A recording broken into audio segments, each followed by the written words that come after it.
नमस्कार दोस्तों, आज हम बात करेंगे विज्ञान के बहुत ही महत्वपूर्ण बहुविकल्पीय प्रश्नों के बारे में। जो हमारे साइंस के 20 बहुविकल्पीय प्रश्न आने हैं, जो हमारे लिए क्या है कि बहुत ही दोस्तों महत्वपूर्ण हैं। साइंस के 20 बहुविकल्पीय प्रश्न। तो सबसे पहले हम देखते हैं। पहला क्वेश्चन है, कह रहा है कि अम्लीय विलयन का पीएच मान है। किसका कह रहा है? अम्लीय विलयन का पीएच मान है। तो दोस्तों ऑप्शन दिए हैं। ए 7 है, कह रहा बी 7 से कम है, या कह रहा 7 से अधिक है, या डी कह रहा 0 है। तो दोस्तों अम्लीय विलयन का पीएच मान हमारा क्या हो जाएगा? तो 7 से दोस्तों कम हो जाएगा। क्या हो जाएगा अम्लीय विलयन का पीएच मान? तो दोस्तों 7 से कम हो जाएगा। इसके बाद बात करेंगे, कह रहा है दूसरा क्वेश्चन कह रहा है शुद्ध जल का पीएच मान है। कह रहा है शुद्ध जल जो हमारा होता है उसका पीएच मान कितना होता है? तो दोस्तों शुद्ध जल का पीएच मान होता है हमारा कितना होता है? 7 होता है। कितना होता है शुद्ध जल का पीएच मान? 7 होता है। इसके बाद बात करेंगे, कह रहा है तीसरा है, कह रहा है ताम्र ग्लांस का रासायनिक सूत्र है। किसका कह रहा है? ताम्र ग्लांस का रासायनिक सूत्र है। तो पहला कह रहा है Cu2S है, यह कह रहा है Cu2O है, ये CuFe2H2O है, ये CuCO3 है। तो दोस्तों क्या हो जाएगा? Cu2S हो जाएगा। दोस्तों हमारा क्या हो जाएगा? ताम्र ग्लांस का क्या हो जाएगा? Cu2S हो जाएगा। इसके बाद बात करेंगे चौथे की क्वेश्चन के बारे में। कह रहा है एल्काइन का सूत्र है। किसका कह रहा है? एल्काइन का सूत्र है। तो क्या होता है? कह रहा है C3H4, यह कह रहा है C3H6, यह C2H6, यह कह रहा है C6H6। तो दोस्तों हमारा क्या हो जाएगा? C3H4 हो जाएगा। किसका कह रहा है? एल्काइन का सूत्र होता है तो C3H4 दोस्तों हो जाएगा एल्काइन का सूत्र। इसके बाद बात करेंगे पांचवें क्वेश्चन के बारे में। कह रहा है कि एथिल अल्कोहल का, किसका कह रहा है? एथिल अल्कोहल का IUPAC नाम है। किसका? एथिल अल्कोहल का कह रहा है IUPAC नाम है। तो क्या होता है? पहला कह रहा है एथेनॉल है, दूसरा मैथेनॉल है, फिर तीसरा एसिटिक अम्ल है, यह कह रहा है एथेनोइक अम्ल है। तो एथिल अल्कोहल का IUPAC दोस्तों नाम क्या हो जाएगा? तो एथेनॉल हो जाएगा। क्या हो जाएगा दोस्तों? एथिल अल्कोहल का IUPAC नाम एथेनॉल हो जाएगा।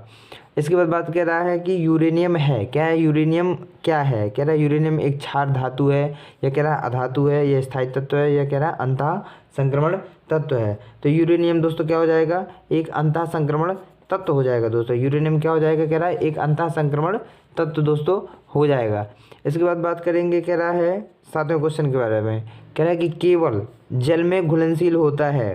कह रहा है केवल जल में घुलनशील होता है। तो कह रहा है कौन सी विटामिन, मतलब कहने का उसका तात्पर्य कि कौन सी विटामिन जल में घुलनशील है। तो कह रहा है विटामिन ए है, या विटामिन डी है, या विटामिन के है, या फिर विटामिन सी है। तो दोस्तों कह रहा है कि जल में घुलनशील जो विटामिन होती है तो कौन सी दोस्तों हो जाएगी इनमें से? विटामिन सी कह रहा है। डी नंबर का कह रहा है जल में घुलनशील विटामिन कौन सी हो जाएगी दोस्तों? तो विटामिन सी हो जाएगी जल में घुलनशील। इसके बाद बात करेंगे 8वें नंबर की। कह रहा है मनुष्य में, कह रहा है क्या कह रहा है? कह रहा है मनुष्य में दूध के दांतों की संख्या, मनुष्य में कह रहा है दूध के दांतों की संख्या कितनी होती है? तो मनुष्य में कह रहा है दूध के दांतों की संख्या कह रहा है 20 होती है, या 24 होती है, या कह रहा है 28 होती है, या कह रहा है 32 होती है। तो मनुष्य में कह रहा है दोस्तों दूध की दांतों की संख्या कितनी हो जाएगी? 20 हो जाएगी। दोस्तों मनुष्य में दूध की दांतों की संख्या कितनी हो जाएगी? 20 हो जाएगी। इसके बाद अगले क्वेश्चन की बात करते हैं। कह रहा है मनुष्य, कह रहा है मनुष्य की लार में पाया जाता है। कह रहा है मनुष्य की लार में मतलब कौन सा एंजाइम पाया जाता है? मनुष्य की लार में पाया जाता है जो भोजन को क्या बनाता है? लसलसा बनाने का काम करता है भोजन को। तो कह रहा है मनुष्य की लार में कौन सा पाया जाता है एंजाइम? पहला कह रहा है टाइलिन पाया जाता है, या फिर कह रहा है लाइसोजाइम पाया जाता है, या पेप्सिन पाया जाता है, या फिर कह रहा है दोनों ए व बी, मतलब टाइलिन और लाइसोजाइम। तो दोस्तों कौन सा पाया जाएगा? कह रहा है दोनों, मतलब कि टाइलिन भी पाया जाएगा और हमारा लाइसोजाइम भी पाया जाएगा दोस्तों। इसके बाद बात करते हैं हम 10वें क्वेश्चन के बारे में। कह रहा है कि प्रचलित रूप से ऊर्जा ग्रह कहलाता है। मतलब कह रहा है प्रचलित रूप से ऊर्जा ग्रह का मतलब कहता है कि ऊर्जा का घर क्या कहलाता है? तो प्रचलित रूप से ऊर्जा ग्रह कहलाता है, कह रहा है पहला कह रहा है क्लोरोप्लास्ट, इसके बाद कह रहा है राइबोसोम्स। क्या कह रहा है? राइबोसोम्स। इसके बाद कह रहा है माइटोकॉन्ड्रिया, या फिर कह रहा है लाइसोसोम्स। तो हमें ऊर्जा का ग्रह कौन सा कहलाता है? तो दोस्तों माइटोकॉन्ड्रिया को हम क्या कहते हैं? ऊर्जा का ग्रह कहते हैं। ठीक है दोस्तों, क्या कहते हैं? माइटोकॉन्ड्रिया को क्या कहते हैं? ऊर्जा का ग्रह कहते हैं। इसके बाद बात करते हैं अगले क्वेश्चन के बारे में दोस्तों। कह रहा है कि मनुष्य के हृदय में, कह रहा है क्या कह रहा है? मनुष्य के हृदय में कोष्ठों की संख्या, किसके? मनुष्य के हृदय में कह रहा है कोष्ठों की संख्या बताइए। तो मतलब मनुष्य के हृदय में कोष्ठ मतलब कितने होते हैं? उसके बेस में मतलब कितने होते हैं? तो कह रहा है 1, या कह रहा है 2, ये 3, ये 4। तो मनुष्य के हृदय में कोष्ठ बेस मतलब उसके कक्ष कौन से होते हैं, कितने भाग होते हैं, तो कितने हैं दोस्तों, 4 हो जाएंगे। कितने कोष्ठ होते हैं दोस्तों, तो मनुष्य के हृदय में कोष्ठों की संख्या हमारी कितनी होती है, 4 होती है। इसके बाद आ जाते हैं 12वें क्वेश्चन के बारे में बात करते हैं। कह रहा है मनुष्य के, क्या कह रहा है, मनुष्य में कह रहा है वृक्क एक तंत्र का भाग है। क्या है, कह रहा है मनुष्य में जो वृक्क है, कह रहा है एक तंत्र का भाग है जो संबंधित है, किससे संबंधित है, कह रहा है पोषण से है, या कह रहा है श्वसन से है, या उत्सर्जन से है, या फिर कह रहा है दोस्तों परिवहन से है। तो हमारा कौन सा हो जाएगा दोस्तों, उत्सर्जन। कह रहा है मनुष्य में जो वृक्क है एक तंत्र का भाग है जो संबंधित है, किससे संबंधित है दोस्तों, उत्सर्जन से संबंधित है। इसके बाद कह रहा है मुकुलन पाया जाता है। कह रहा है मुकुलन जो होता है किसमें पाया जाता है दोस्तों, तो मुकुलन पाया जाता है क्या प्लेनेरिया में, या फिर हाइड्रा में, या लिस्मानिया में, या फिर कह रहा है इन सभी में। तो मुकुलन दोस्तों हमारा किस में पाया जाएगा, हाइड्रा में। मुकुलन किस में पाया जाएगा दोस्तों, हाइड्रा में मुकुलन पाया जाता है दोस्तों। तो दोस्तों इस बार क्या है 20 क्वेश्चन आने हैं, जो क्या है वेरी वेरी मोस्ट है। इस बार क्वेश्चन क्या है 20 क्वेश्चन आने हैं। इसमें तीनों हैं दोस्तों, आपकी फिजिक्स है, केमिस्ट्री है और बायोलॉजी के क्वेश्चन है। सबसे वेरी मोस्ट क्वेश्चन है इसमें दोस्तों। इसके बाद दोस्तों देखते हैं अगले क्वेश्चन के बारे में। कह रहा है क्वेश्चन नंबर 14 कह रहा है केवल प्रोटीन के बने होते हैं। कह रहा है केवल प्रोटीन के बने होते हैं। कौन कह रहा है प्रोटीन के बने होते हैं, क्लोरोप्लास्ट बने होते हैं प्रोटीन के, कि लाइसोसोम बने होते हैं, कि प्रायोन्स बने होते हैं, कि दोस्तों कह रहा है जीन्स बने होते हैं। तो प्रोटीन के हमारे कौन से बने होते हैं, प्रायोन्स हमारे क्या होते हैं, ये क्या है प्रोटीन के दोस्तों बने होते हैं। फिर कह रहा है समतल दर्पण की फोकस दूरी होती है। कह रहा है समतल दर्पण की दोस्तों फोकस दूरी है कितनी है, कह रहा है समतल दर्पण की फोकस दूरी कह रहा है 0 है, या फिर अनंत है, या फिर कह रहा है 25 सेंटीमीटर है, या कह रहा है माइनस का 25 सेंटीमीटर है। तो कह रहा है समतल दर्पण की दोस्तों फोकस दूरी हमारी कितनी हो जाएगी, तो अनंत हो जाएगी दोस्तों। किसकी, समतल दर्पण की जो फोकस दूरी हो जाएगी हमारी क्या हो जाएगी, अनंत हो जाएगी।